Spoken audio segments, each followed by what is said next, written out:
नमस्कार दोस्तों, मेरा नाम केशव। आज हम इस वीडियो में चर्चा करेंगे एक ऐसी इंडियन पर्सनैलिटी का जिनका बॉटनी के क्षेत्र में बहुत ही महत्वपूर्ण योगदान रहा है। और इस पर्सनैलिटी का नाम है बेंजामिन पियरी पाल, जिनका जन्म 26 मई 1906 को जालंधर के एक छोटे से गांव में राला रामपाल और इंदिरा देवी के हुआ। राला Rampal as a medical officer work करने के लिए बर्मा शिफ्ट हो गए। वहीं पे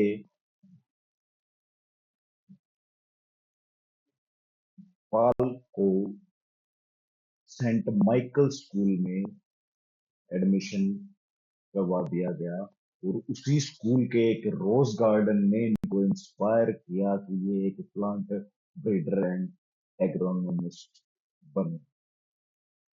ये अपनी graduation and post graduation BSc and MSc इन्होंने रंगून यूनिवर्सिटी से 1924 से 1929 के बीच की।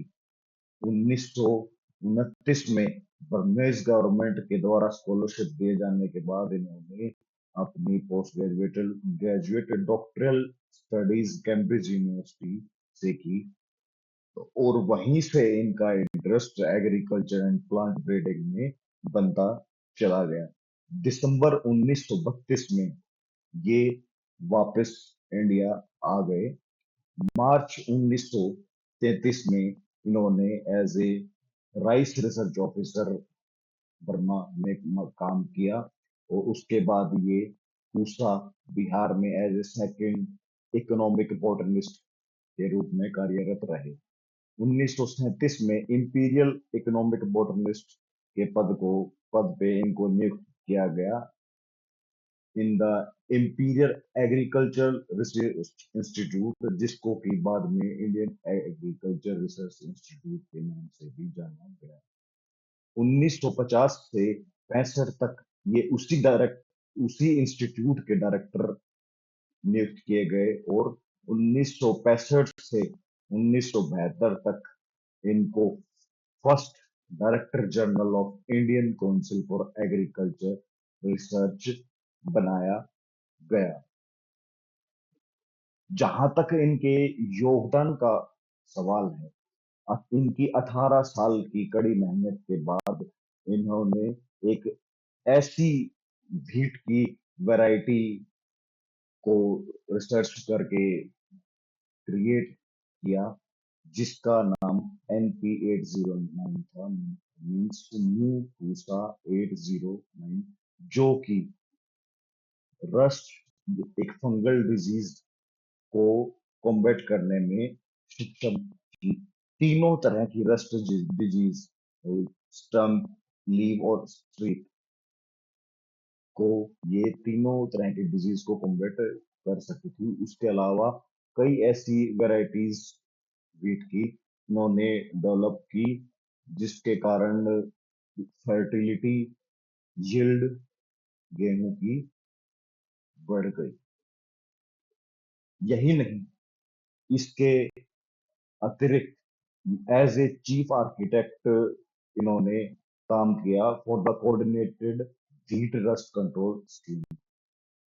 इसके अतिरिक्त इन्होंने बहुत ऐसे इनिशिएटिव्स लिए जिससे गेहूं की उत्पादकता को बढ़ाने में हमें काफी मदद मिली, जैसे कि national register for genetic stock of wheat, milling and baking varieties established, germplasm bank. Especially, he always emphasized on genetic variability and conservation, due to which government has established a separate division of plant introduction in the Department of Agriculture, and which finally converted into National Bureau of Plant Genetic Resources in 1974.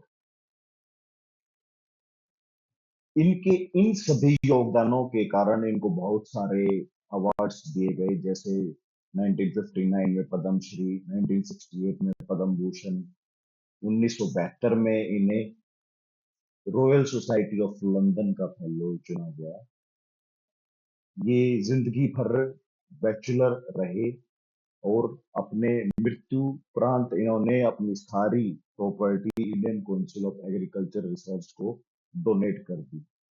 इनके जीवन में रोज garden का बहुत ही अहम महत्व था। जब इनके पिताजी ने इन्हें 1914 में सेंट माइकल स्कूल में बर्मा में इनको एडमिशन करवाया, तो उसी स्कूल के रोज गार्डन ने इनको इंस्पायर किया कि ये एक प्लांट ब्रीडर का कैरियर चुने। इसके अलावा बहुत सारी इनमें ऐसी खूबियां थी जो इनको और लोगों से थोड़ा अलग कर देती। जैसे कि इनकी हमेशा स्कूल में फर्स्ट आने की आदत थी और ये हमेशा फर्स्ट आते थे। तो एक बार इनको एक पेंट बॉक्स गिफ्ट में मिला और वहीं से इनका पेंटिंग के प्रति लाइफ लॉन्ग पैशन स्टार्ट हो गया। और ये पैशन हमें दिखाई देता है इनकी एक पेंटिंग रिवर कैम, जो कि कैम्ब्रिज यूनिवर्सिटी के नजदीक है। इसमें बखूबी रूप से इन्होंने अपनी चित्र कला का प्रदर्शन किया। इसके अलावा ये all India fine arts and craft society के चेयरमैन रहे, रॉयल सोसाइटी ऑफ इंडिया के फाउंडर प्रेसिडेंट रहे, Indian society of genetic and plant breeding की स्थापना भी इन्होंने की। 25 साल तक Indian journal of genetics and plant breeding के जनरल को एडिट किया। 1974 में इन्हें इंडियन साइंस कांग्रेस का प्रेसिडेंट नियुक्त कर दिया गया। यही नहीं, फ्रांस, जापान, यूएसएसआर की साइंस एकेडमी में भी में भी इन्हें फेलो चुना गया। इनके अतिरिक्त इन इन्होंने जीवन में बहुत सारे काम किए, जिससे ना कि इन्होंने सिर्फ अपने फेलो को, पॉलिटिकल लीडर्स को, जनरल पब्लिक को, खास तौर पर फार्मर्स, वुमेन्स को बहुत ही इम्प्रेस किया। He was one of the earliest to demonstrate the value of heterosis breeding, and he typically shaped and strengthened the Indian agriculture research for over 3 decades.